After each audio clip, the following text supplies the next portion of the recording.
With a little more than 6 weeks until Election Day, we get new stuff to talk about all the time, which is why we've brought back our political expert, Gibbs Knotts, Professor of Political Science and Dean of Humanities and Social Sciences at the College of Charleston. Good to see you again. So good to see you. All right, this is exciting. Oh, this man. is such an exciting time. I have to say, ever since you and I have been across from each other talking about politics on the national level and also locally, has just been, there's been such a flurry of things happening. So this is, the midterms is nothing to sneeze at. That's right. I mean, so much is at stake in the midterms. Right. You know, whether it's going to be Nancy Pelosi or probably Kevin McCarthy leading up the House, whether it's going to be Mitch McConnell or Chuck Schumer, there's a lot at stake. And we have a lot of elections in South Carolina. We've got a Senate election.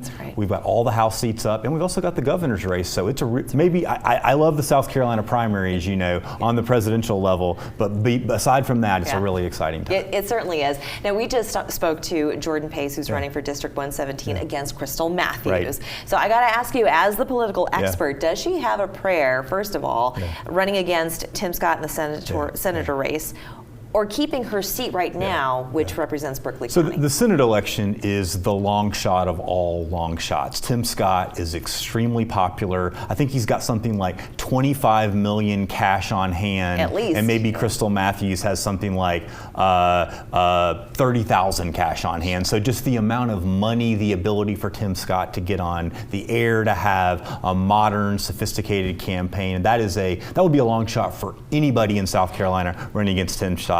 Crystal Matthews has had some problems lately, so it's going to be really, really hard for her to win. It's not just about the coffers in this case, because a lot of times people say, you know what, money doesn't win you elections, you win elections, people win elections. But in her case, in a vacuum, what she has been heard saying has been offensive to a lot of people.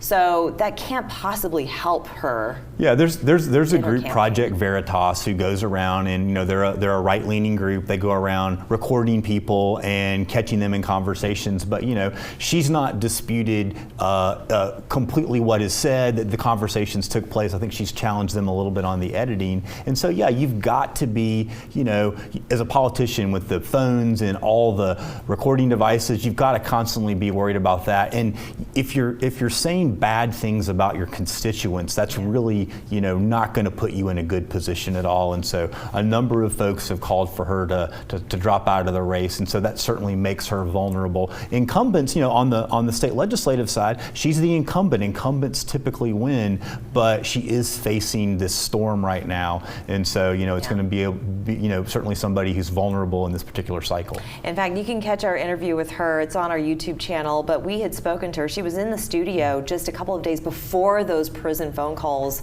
were leaked.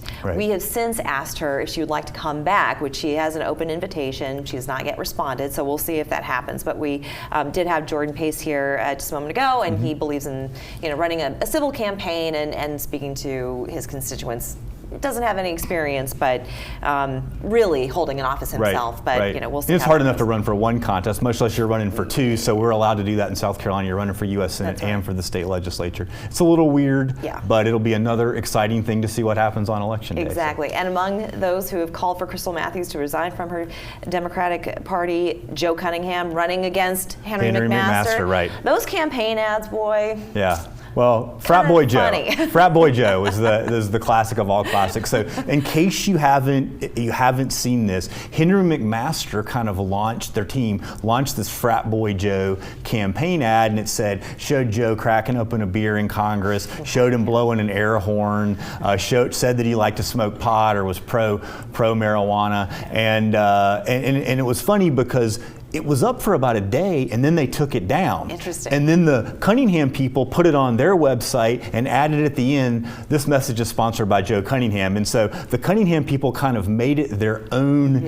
video. And I showed it to my students at the College of Charleston, and they saw it and said, that makes him look really cool. And so again, it was a McMaster ad, at least to young people, and these are folks, mostly in the 18 to 21-year-old demographic, but they were like, I could party with this guy. I think he looks pretty cool. So. Do you think Joe Cunningham is banking on those votes coming from the younger I think voter? He's definitely trying to, he's talked about age limits and term limits, and is definitely with some of his policies, legalizing sports betting, legalizing marijuana, he's definitely going after younger voters. a challenge is that younger folks tend to vote a little bit less. It's also a midterm election where people vote a little bit less. And so it is a challenge for any Democrat in South Carolina, but I think the Cunningham people are trying to do some different stuff. They're trying to maybe approach the campaign a little bit differently than some past Democrats have, and we'll see. Can we see a potential debate between those two? So there is going to be one debate. There's a debate in Columbia, Post-Courier, SCE-TV. I'm looking forward to it. I think Cunningham would debate a dozen times. I mean, he's certainly not favored to win. He's raised less money. He's not an incumbent in a Republican state, so he'd like to debate as much as possible. Right. All right. I think McMaster just wants to not mess up. Okay. So. Let's talk real quick about South Carolina District 1. Yeah. So Congresswoman Nancy Mace, she's the incumbent. Dr. Annie Andrews, she's running against her on the Democratic side. She was here also just a couple of weeks ago. She's pro-Second Amendment. Yeah, pro-Second. So done a lot of research on guns and the impact of gun on children's, but still pro-Second Amendment, but sort of wants to talk about how we can try to keep the impact of gun violence on children. Has been a lot of her life's work through MUSC and some of the research she's done. Yeah. And do we think that there's going to be a debate between she and It's my understanding there's going to be one debate. You know, obviously, again, Annie Andrews would love to debate as much as possible. Nancy Mace, as the incumbent, as the favorite, probably wants to do the one debate so she can't be accused of not debating, but doesn't want to mess up in a debate. Really can only go bad for her in a debate. All right. Dr. Gibbs Knotts, thank you so much for joining us. I swear I could keep talking to you all day long. So fascinating. You got to come back before November 8th. That sounds good. All right. We're back after this.